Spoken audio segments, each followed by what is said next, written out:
Comment ne plus jamais faire d'overtrading, même pas un tout petit peu, vraiment arrêter complètement ce biais psychologique qui détruit totalement tes comptes et ta rentabilité en trading. Dans cette vidéo, je t'ai préparé une carte mentale juste ici. On va aller voir tout ça ensemble et je peux t'assurer que si tu passes les 10 prochaines minutes avec moi dans cette vidéo et tu appliques réellement les 3 prochaines méthodes que je vais t'apprendre dans cette vidéo, tu ne feras plus jamais d'overtrading. Je peux te le garantir, mais ça, c'est à une condition, c'est si vraiment tu appliques les méthodes. Tu peux très bien faire comme la plupart des gens, regarder la vidéo, voir ça comme du divertissement. Au final, ça rentre d'une oreille, ça sort de l'autre. Ou alors, tu peux faire réellement partie de ceux qui veulent être rentables. Et donc, tu prends un carnet, un stylo, tu te concentres, tu prends réellement des notes et tu vas aller arrêter ton overtrading grâce aux 3 prochaines méthodes que je vais t'expliquer dans cette vidéo. Comme d'habitude, tu connais la chanson, c'est pas du tout une vidéo avec des montages, des explosions, des zooms, des effets spéciaux. Juste moi, mon ordinateur, mon cerveau, et je t'apprends comment ne plus jamais faire d'overtrading. Donc si jamais tu t'attendais à avoir des montages, des effets spéciaux, des productions de malades, je t'invite à quitter la vidéo, t'es pas au bon endroit. Par contre, si réellement tu veux devenir rentable, te développer en trading, t'es vraiment dans la bonne vidéo. Mais encore une fois, à la condition simple que tu appliques les conseils que je te donne. Ceci étant dit, on va pouvoir commencer la vidéo. Donc qu'est-ce que l'overtrading? Pour ceux qui ne le savent pas, j'ai tapé littéralement cette question, définition de l'overtrading. J'ai dit ça à ChatGPT et on va lire ensemble la définition. Donc l'overtrading désigne le fait de trader de manière excessive, souvent de façon impulsive ou non stratégique. Cela peut se manifester par un nombre trop élevé de trades par rapport à la stratégie prévue, une prise de position sans setup clair ou sans respect du plan, une volonté de se refaire après une perte. Donc ça, c'est plutôt du revenge trading, mais c'est vraiment des choses assez liées. On va voir ça dans cette vidéo, évidemment.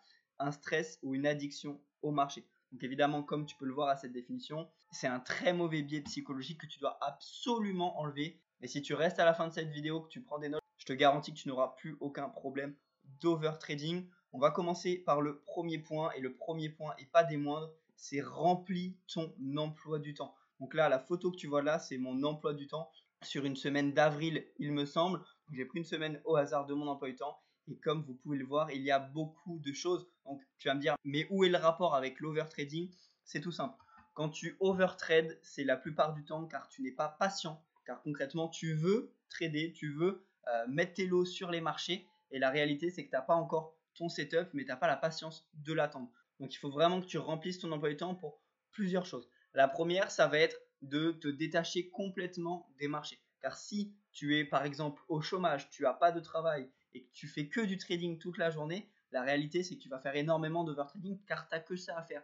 Par contre, si tu fais du sport, tu as une vie de famille, tu as un travail, tu as des passions et ton trading, ça te prend qu'une petite partie de ta journée, ça va être beaucoup plus simple pour toi de faire du trading que quand tu dois réellement faire du trading. Et toutes les autres activités, tu ne vas pas plus que ça penser au trading car tu es déjà en mouvement, tu es en train de faire ton sport, etc.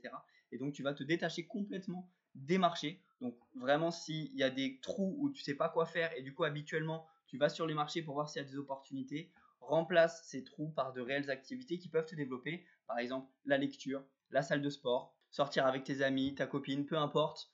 Mais réellement, remplis ton emploi du temps. Et comme tu peux le voir, de 7h du matin à 10h le soir, à part jeudi où c'était un peu pause chill, on va dire, et bien tous les jours, je suis en mouvement. Tous les jours, j'ai des choses à faire. Donc, vous voyez un peu mes tâches. J'ai flouté les prénoms par respect pour les gens que j'ai eu en appel, évidemment.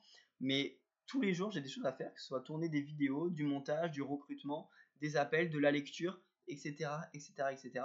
Et donc, je ne suis pas réellement devant les graphiques toute la journée. Et c'est ça le job d'un trader rentable, c'est pas être réellement devant les graphiques toute la journée. Donc concrètement, remplis ton emploi du temps. Ça, c'est vraiment une fonction très utile. Et si réellement tu appliques ce conseil, tu vas diviser par 10 le temps passé devant les graphiques et diviser également par 10 tes prises de position émotionnelles dues à l'overtrading. Donc on passe au deuxième point de cette vidéo. Je t'arrête 5 secondes pour te dire que si tu n'es pas encore rentable en trading, va sur la description de cette vidéo, tu trouveras un lien pour prendre un appel avec moi. Dans cet appel, je vais faire un diagnostic complet de ta situation et te donner un plan d'action clair pour aller atteindre tes objectifs et résoudre tes blocages actuels en trading qui font que tu n'es pas encore rentable. Je te laisse faire tout ça, je ne vais pas te manger, c'est totalement offert et je te laisse avec la vidéo. Avoir un plan clair et simple, et j'ai mis en gras clair et simple. Donc évidemment, pour être rentable, je te l'apprends pas. Il faut avoir un plan de trading, il faut avoir une stratégie définie, un setup que tu vas trader sur les marchés. Il ne faut pas y aller n'importe comment, on va dire. Et l'avantage d'avoir un plan clair et simple, c'est justement car ça va t'éviter l'overtrading. Quelqu'un qui a un plan confus et complexe, difficile à respecter, au long terme, il ne va pas réussir à le maintenir. Il va finir par prendre des trades qui sortent de son plan et des fois, c'est même pas par volonté, c'est juste parce que son plan est trop compliqué, il n'arrive pas à le respecter, il fait trop place à la subjectivité, trop place à l'émotion, et donc il va finir par faire de l'overtrading. A l'inverse, quand tu as un plan extrêmement clair, extrêmement simple, tu le connais par cœur, et il tient littéralement sur un post-it, mais la réalité, c'est que c'est difficile de faire de l'overtrading à ce moment-là, parce que tu sais à 100% ce que tu vas chercher sur les marchés, tu sais à 100% qu'est-ce qu'un bon setup, qu'est-ce qu'un setup qui ne respecte pas ton plan, tu as une clarté totale et du coup faire de l'overtrading dans ces conditions-là est presque impossible. Donc déjà, second point de cette vidéo, seconde méthode, clarifie un maximum ton plan. Tu es censé avoir un plan qui tient sur un post-it, tu es censé avoir un plan que tu peux apprendre à un gamin de 13 ans. Donc clarifie avec toi ton plan et surtout simplifie-le. S'il y a 12 confirmations, je suis persuadé qu'il y en a plus de la moitié que tu peux enlever qui ne servent pas à grand chose. Tant que tu as ton edge, ton avantage probabiliste sur le marché, tu es rentable, tant mieux, tu n'as pas besoin de 12 confirmations, 15 confirmations, 17 confirmations. Non, 1, 2, 3, 4, ça peut largement suffire et ça te permet de tenir au long terme parce que du coup, tu as un plan qui est simple, clair et structuré. Le dernier point de cette vidéo, et pas des moindres, c'est réellement une habitude complètement gratuite que tu peux mettre en place dès demain, qui prend 5 minutes à mettre en place et qui te garantit à plus de 90% de plus faire de revenge trading et d'over trading. En combiné aux deux points qu'on vient de voir à l'instant, tu es sûr de ne plus avoir ce genre de problème psychologique. Et le dernier point, il faut littéralement que tu deviennes ce mec. Ce mec, je le connais pas, c'est un mec que j'ai trouvé sur Google Images. Donc le point, c'est fermer les graphiques et partir marcher dehors. Donc concrètement, je vais t'expliquer. À chaque fois que tu clôtures une position, donc que tu fasses un take profit, un break-even, une partiale ou un stop loss, ferme les graphiques, éteins ton ordinateur et va marcher dehors minimum 5 minutes et sans téléphone, sans écouteur, sans distraction. Juste, tu vas marcher dehors. Donc l'intérêt, il est multiple. Déjà, quand on fait du FOMO, du revenge trading, de l'over trading, c'est car on est complètement émotionnel, on prend des mauvaises décisions, des décisions émotionnelles. Et dans la majeure partie des cas, c'est juste après une position, que ce soit un take profit, un stop loss, un break even. Quand tu prends un stop loss, quand tu prends une perte de plusieurs milliers d'euros, plusieurs centaines d'euros par exemple, tu vas être sous l'émotion, c'est une évidence, tu vas vouloir te refaire, replacer un setup, faire de l'overtrading, etc. Pareil, quand tu prends un gain, tu dis bon, c'est ma journée, vas-y, je relance un trade, ça a l'air d'être une bonne session aujourd'hui. Et la réalité, c'est que c'est pas du tout le cas. Donc, tu es sous l'émotion et il faut couper absolument cette phase-là. Donc, à chaque fois que tu clôtures une position, tu éteins ton ordinateur. Étape 1. Étape 2, tu poses ton téléphone. Et étape 3, tu vas marcher dehors 5 minutes. Grand minimum, 5 minutes. Grand minimum.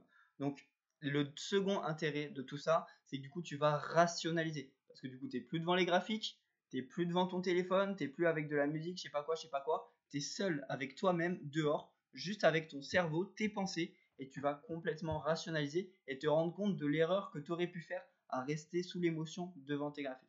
Donc, si vraiment tu appliques ce conseil, déjà, tu feras plus de revenge trading, étant donné que tu reprendras plus de trades pour rattraper la perte que tu viens de subir, comme tu seras dehors. Tu ne peux pas reprendre de trade quand tu es dehors, évidemment.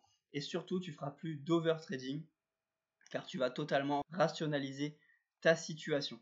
Donc pour faire un récapitulatif rapide de cette vidéo, étape 1, remplis ton emploi du temps, que tu n'aies pas une journée totalement vide où tu n'as que du trading à faire, parce que là, tu vas juste perdre patience et faire de l'over trading parce que tu t'ennuies, tu as envie de trader. Vraiment, fais en sorte que du matin, quand tu te lèves, au soir où tu te couches, tu as toujours des tâches à faire, des tâches qui te font avancer dans ta vie, dans ton trading. Ça peut être de l'apprentissage, jouer aux échecs, profiter avec des proches, apprendre une nouvelle compétence, aller à la salle de sport, peu importe, mais aie un emploi du temps exactement comme le mien, un emploi du temps où tu n'as pas le temps de respirer, où tu n'as que ça à faire, du travail. Et c'est ça réellement qui va faire que tu vas être un meilleur trader également.